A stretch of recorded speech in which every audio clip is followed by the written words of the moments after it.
It's one of the biggest breaches of U.S. security in living memory, but will there be any repercussions? High-ranking U.S. officials accidentally texted confidential details of impending military strikes on Yemen to a prominent American journalist. President Trump is downplaying the whole incident, but will national security officials face the music? I'm Marijan Ayanlar, and today's newsmaker is the U.S. security failure.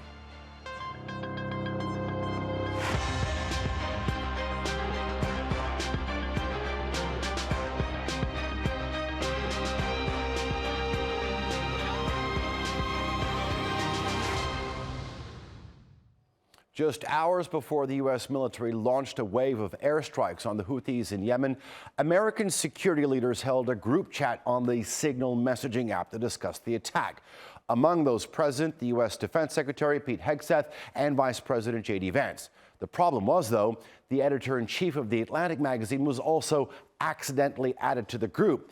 Cue the first major crisis of the Trump administration. Here's a closer look. Washington is in a state of shock following an extraordinary security breach in which top-level military operations were discussed by several US cabinet officials on a text messaging app, and a journalist was inadvertently included in those discussions without any Trump administration officials noticing.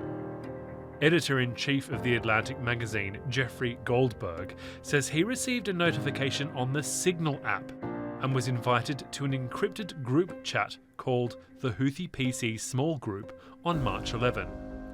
The invite came from an account that appeared to be White House National Security Advisor Michael Waltz. Other participants included Vice President J.D. Vance, Defense Secretary Pete Hegseth, and CIA Director John Radcliffe, along with other senior US officials. For several days, Goldberg said he witnessed messages discussing an upcoming US military strike on the Houthis in Yemen. He initially believed the texts to be part of a clever prank or a sophisticated trap by fraudsters to induce him to unknowingly publish false information in order to discredit or embarrass him professionally. It wasn't until March 15 when a US strike on Houthis in Yemen happened in exactly the fashion it was discussed on the app that Mr. Goldberg realized it was a genuine leak from top officials in the Trump administration. When asked about it, President Trump, who was not part of the Signal chat, said this. I don't know anything about it. I'm not a big fan of The Atlantic. To me, it's a magazine that's going out of business. I think it's not much of a magazine, but I know nothing about it. You're saying that they had what? Secretary of Defense Pete Hegseth went on the attack, criticizing the journalist at length. You're talking about a deceitful and highly discredited so-called journalist who's made a profession of peddling hoaxes time and time again, to include the hoaxes of Russia, or the fine people on both sides hoax, or suckers and losers hoax. So this is the guy that peddles in garbage. This is what he does. I would love to comment on the Houthi campaign because of the skill and courage of our troops. I've monitored it very closely. Democrats have slammed the Trump administration for the leak. This is one of the most stunning breaches of military intelligence I have read about in a very, very long time.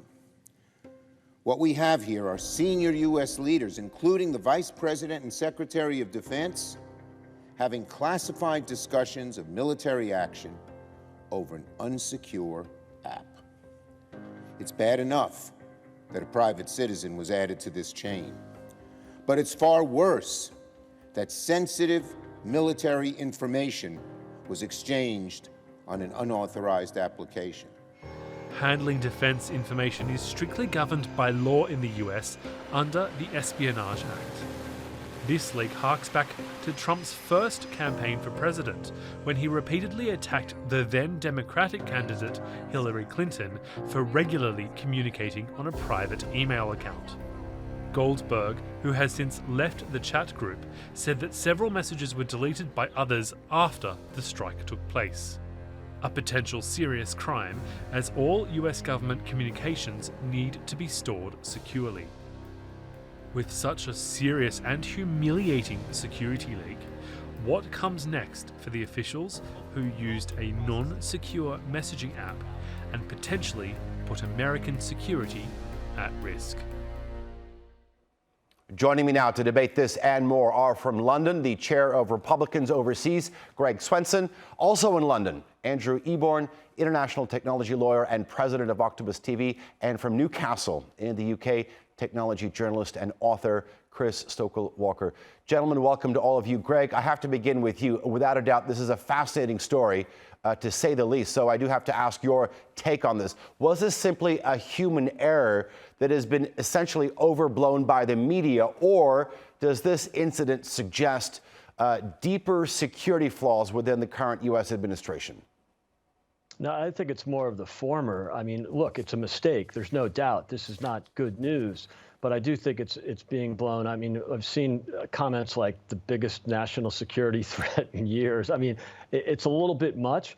I think we don't know a lot right now. You know, I think when we find out, you know, was this a mistake? Was it just someone added Jeffrey Goldberg to a chat by mistake? You know, that sounds a little far-fetched to me, but we don't know yet. So I think I'm all ears on this. Okay, you are correct in the sense that this we're still very early into this and we don't know all the facts. But I also want to get into some of the rhetoric that was supposedly used, especially by the defense secretary. Quote, he said, yeah, "I totally loathe the European freeloading," and that's what Pete Hegseth supposedly wrote. And there was also a similar toned comment by J.D. Vance.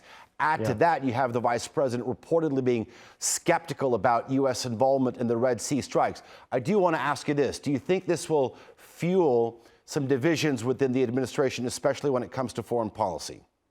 Well, I don't think it's really divisions. I think it's healthy discussion, and I think disagreement is good. I mean, I would prefer to be behind closed doors than on a text that's available to the public. But this is a good sign that the administration has some healthy debate, and it's not just groupthink. And I think that's much better for defense and security. So the fact that the I would call them hawks, but I think Pete Hegseth and Mike Waltz, you know, essentially won the argument, and they went ahead with the attacks. I think that's also good news. So what J.D. Vance is saying and what Pete Hegseth acknowledged is that this is a different world than it was 8 years ago. President Trump was diplomatic 8 years ago in asking the Europeans to step up on defense and security. Now it's 8 years later, they have not, and it's time to really shake the tree.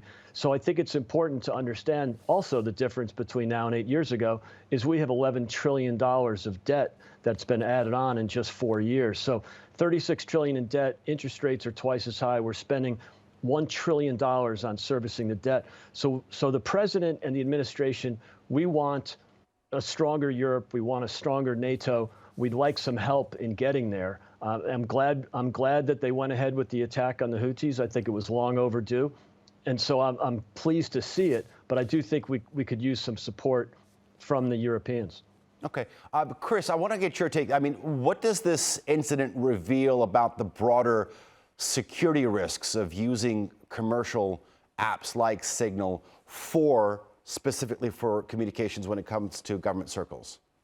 Yeah, nothing good, I think. And it is interesting that Greg is obviously trying to downplay the seriousness of this. And I understand why, given, you know, this doesn't really reflect hugely well on the presidency. But I think it is significant, and it isn't overhyped in terms of just how much impact it will have. Because ultimately, if this has happened in this instance, who is to say that it hasn't happened elsewhere? So we've learned a few things, I suppose, from this incident. Number one, that you know, the US presidency and those around him at the minute are using these commercial apps now. Signal is actually a good choice to use. If you're going to use a commercial app, I think it is probably the safest app that is available out there. Its encryption is very, very good. But the problem that we have is with all of this stuff, particularly commercial services like Signal, they don't necessarily have in the checks and balances that you'd expect from fully encrypted government-run communications platforms. So when you were adding another party to a group chat, as has happened here in the case of the Atlantic editor-in-chief, they would have been sort of flagged as an external person to the organization, which we didn't get because this is done through a pretty haphazard way. And unfortunately, I think that is what has come back to bite the US government here, is that actually these conversations are privy to people who can be eavesdropping in some way, shape, or form. It happens that actually the person who was eavesdropping here was a relatively good actor and did something relatively innocuous, waited until this happened to share it. But it is an impact nonetheless.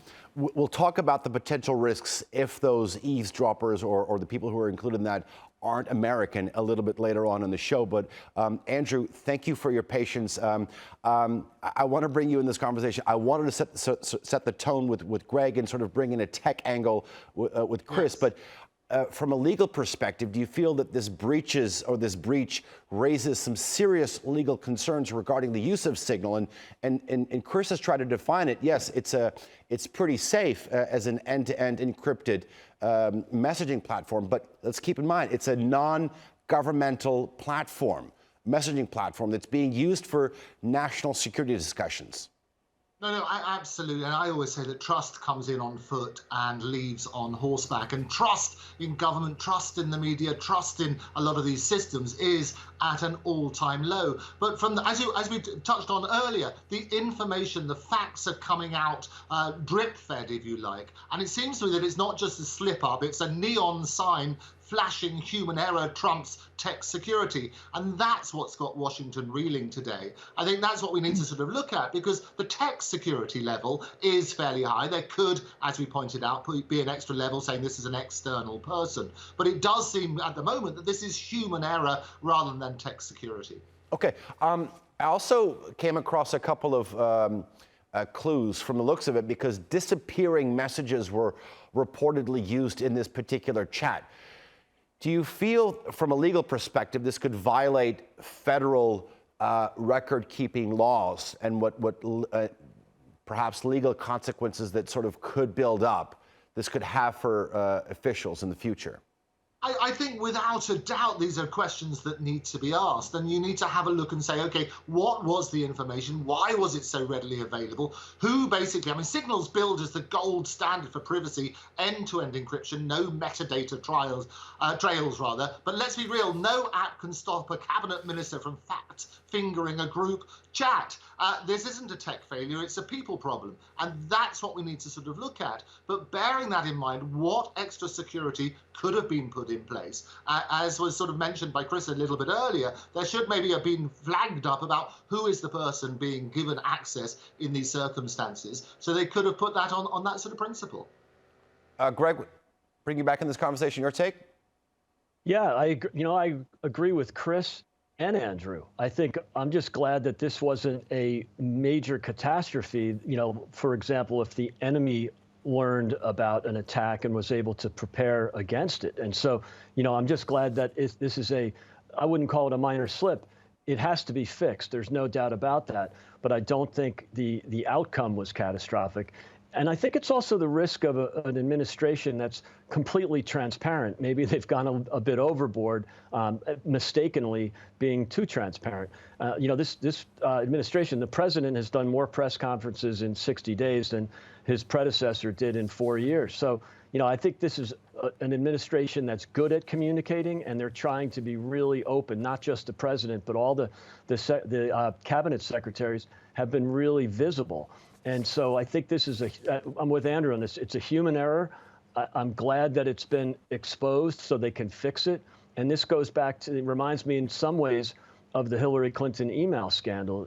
I don't think the government officials should be using commercial email, or especially private email. Now, let me be clear. This was not a private chat. This was actually the administration, the defense and security people in the cabinet. So, but I do think they have to be much more careful. And again, look what happened with the Hillary Clinton email scandal. Yeah. Chris, just for my own curiosity, I mean, how common is it for officials in high-stakes environments to be using disappearing messages? Well, it's become increasingly common, although it is a huge issue, because ultimately there should be the saving of, for posterity, the decisions that are being made here. They are hugely consequential. The decision to bomb a country is an enormous decision. And ultimately, if you set disappearing messages, then it does set a precedent that goes against, for instance, the US Freedom of Information Act, the FOIA Act, which is important and requires the court sort of record keeping that allows these things to be interrogated in the near future and also in the distant future to actually ensure that we know what happened. And unfortunately, we do have, I suppose, a little bit of a precedent, I suppose, in terms of the record keeping of the Trump administration 2016 to 2020, where they like to somehow make these things disappear a little bit. And I think that is a concern when we're talking about something quite as consequential as this. Andrew? Oh, no, absolutely. And there's been lots of examples, for example, on WhatsApp messages which have disappeared over here. We had Boris Johnson, his WhatsApp messages. We've had a number of famous cases in what was called the Wagatha Christie case with Rooney and Vardy. And somebody's phone ended up in the bottom of the sea, so they couldn't access their particular WhatsApp messages. And there was a wonderful cross-examination saying it ended up in Davy's locker, and they didn't know who Davy was. Extraordinary stuff. But it is that principle. Tech is really, really important, but it still goes down to human error. And we need to make sure that the tech tools that we're using comply with a relevant legal obligation. And this is what it is. It isn't about Signal. It's a wake-up call for US intelligence and any other people using these sort of systems around the world. Is it compliant with your legal obligations? If it's not, they should not be using them. All right, if this is a human error, how do you prevent it? I mean, from a cybersecurity and legal standpoint, do you have governments, not only the United States, but other European and Western governments, should they mandate the use of only official sanctioned, highly secure platforms for discussions that have a high level of sensitivity like this? Well, my personal view is, as we touched on earlier, is that if before you let somebody into the chat, there has to be those extra levels of security. So you don't get a problem with the fat-fingered person who accidentally lets somebody into that chat. They need to follow all the relevant procedures. So this is what they need to look at. Technology is there. It's advancing all the time. We've got seismic changes in that sort of side. What we need to make sure is that technology keeps up with the legal obligations and obviously massive security obligations. My concern with a lot of these things, and we've got it over here in the UK as well, is things like Apple are sort of removing the top level of security, which is not necessary just for governments to snoop at. It's basically got problems with people who can hack in. As a result, it's the criminals who get the advantage when security is lax. But always with human error, that's always the biggest, the weakest factor. And the way that you can guard against that are those extra measures that we touched on beforehand. Make sure there are the checks before you tap in, let this person in. Yeah, so the weakest link here is coming back to human beings, and Greg and Chris have all said this, that, this is a human mistake. But Greg, I mean, what happens, how does the Trump administration deal with this onslaught of criticism that's likely to come about how Donald Trump or the current White House is and the administration is dealing with classified information and its handling of these? Yeah, I think there'll be some renewed security and sort of an elevated focus on it. Again, this is not new. We've seen these things happen in past administrations. I don't think it's unique to the Trump administration. Again, they're very transparent. I think there will be some elevated security applied to these communications. It's a little bit embarrassing, frankly. And so, but look, I don't think this is a catastrophe. There was no changes to the strategy or the tactical nature of these strikes. I think they will continue, and it's pretty well known. And there's nothing really top secret in there. And this was not a concerted effort to hide anything, obviously. It's pretty transparent that the Houthis are in the line of fire by the United States right now, and I do think that they will continue. Okay, so there isn't anything sort of top secret about the nature. Yes, I understand, but I think I had asked this question already, but I want to repose it to you. The rhetoric in some of the messages, Mike Waltz, National Security Advisor, fist bump, flame, American flag. Is this the type of messaging that you would expect from top-level officials of the most powerful military in the world? Well, look, I think that it's the nature of modern technology. We all are in, so many WhatsApp groups, and I don't personally use emojis, but I get it. And I think that's a sign of the fact that Mike Waltz is really a patriot, right? And he's leading the charge here. And I think it was a successful strike. And a little congratulations, I think, is completely appropriate. Maybe not in a public forum, and that's why this chat group was not meant to be a public forum. If you're in Europe, what do you think European leaders are saying right now? Do you think that this leak damages the U.S.'s credibility with allies, particularly when it comes to military coalitions? No, not at all. I think, if anything, they're probably dialing around, making sure that they're not making the same mistakes. I think that Andrew referenced some WhatsApp chat disasters here in the UK in the last few years. It's one of these risks that we face that we didn't really have 15 years ago. So I think it's important that the European leaders are maybe double checking that they've got better measures in place than we saw in Washington last week. But on the other hand, I think the information that came out about Europeans and their lack of support for defense and security is important. And again, President Trump's been saying this for 8 years. This is not new. He's been very transparent about it. We need a strong Europe. We need a strong NATO. Okay, Andrew?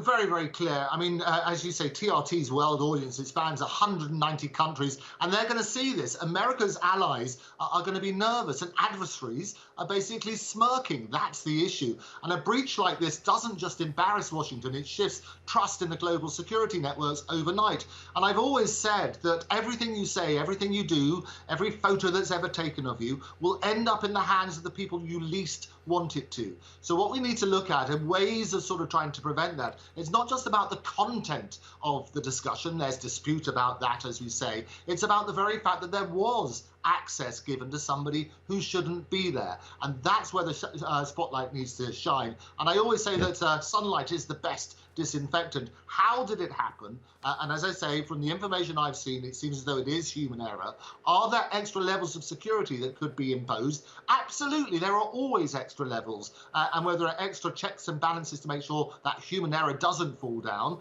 so much the better. But having these discussions in anything that could be accessed by somebody who's not supposed to be there is obviously an extremely serious question. All right, now I want to pose this question to whoever wants to answer it. I know you have stated your positions, but there is that theory out there that some believe the leak could have been an internal sabotage attempt. I don't know if you've come across it, rather than just a careless mistake. Do you think there is a political element to how this incident unfolded?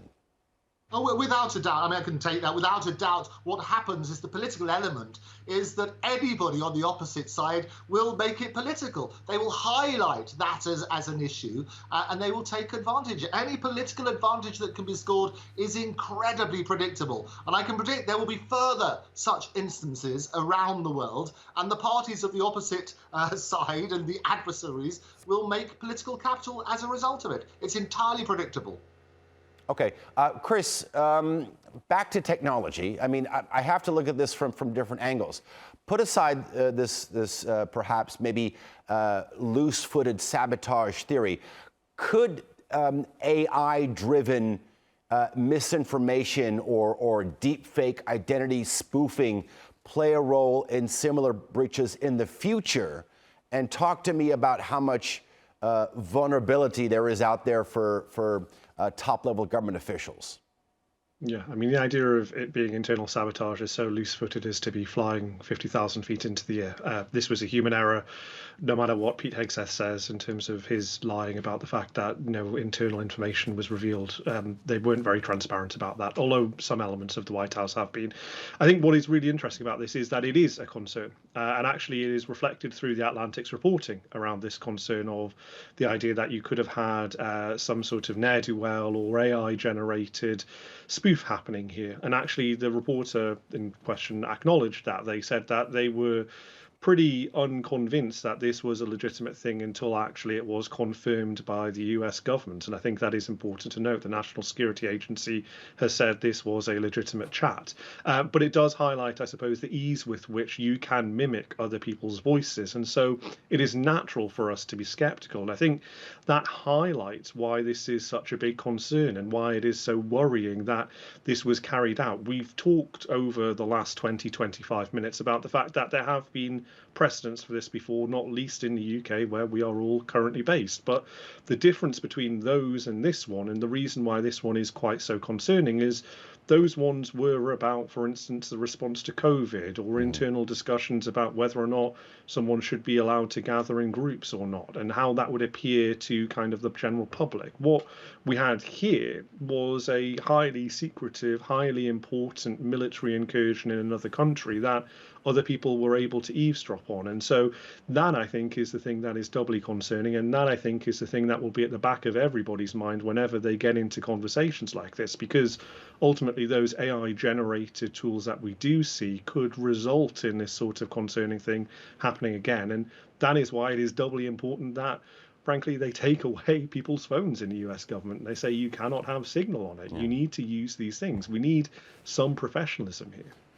Greg, I want to give you the last word. I mean, given what Chris has said, when you look at sort of the world that we live in right now, especially with geopolitics tensions on the rise, whether it is with China or with Russia, what's your take, your final word? Yeah, no, Chris has a great point, and I'm just concerned that our enemies could have information and take away the element of surprise, which was really important. I'm glad, obviously, it didn't happen here, but that's my biggest concern, is that anytime information flows can be infiltrated by our adversaries or our enemies, that could give them an advantage on the battlefield. Okay. Greg Swenson, Andrew Eborn, and Chris Stokel-Walker, thank you very much for joining us here on the Newsmakers. Do appreciate all your input. And thanks to you for watching. Of course, you can follow us on X and be sure to subscribe to our YouTube channel. I'm Ali Janayandar, and we'll see you next time.